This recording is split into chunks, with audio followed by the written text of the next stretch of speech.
Manipur Top Channel dagi video amta update tawjage ngasi ayuk phongmasi phongna January gi tang 18 da apokpa mapana phamlana bikre yam tab yam hangoiba pawmani taba yam hangoiningai oiba thawdo amada sai nipan khakta ngai ribi nupi masa ama hek apokpa mapana phamlana bikre wakalakpadagi mapa adu police na phare hairi press na phangma pawdo thawdo asi Imphal West district ki manung chanba mafam amada thokibane masa nupi bu phamlana bikre haina maral sibadagi police na pharaba nupa adu sai kun mapan sure khanabadagi nupa asigi loinabi amadi nupi masa adugi mama mapamda lekhi nupi masa aduna mapaga lemina hauki mama unaba lakpada nupi masa aduna pautambadagi mama na complaint tawdagi nupa adu Imphal West police station da garar phagatlaga ngasi session judge Imphal West da puthoklaba matung numit humni police custody da remand pikre haidi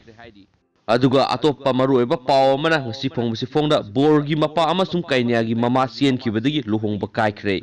Gujarat ki Surat luhonggadabagi thorang tawduna lairiba borgi mapaga kainiagi mamaga sien kibadagi luhongba kaikre haidi agency gi pawna hai January gi 10 dagi hauna makhoi ani thiba khangdana leirakhiba maramna police da complaint file torokibane mari mata amana phongdokibagi matung inna bor oigadoriba nupa adugi mapana kainya oigadoriba nupi adugi mamaga angang oiringedigi hauna laikai amada puna leminarakpane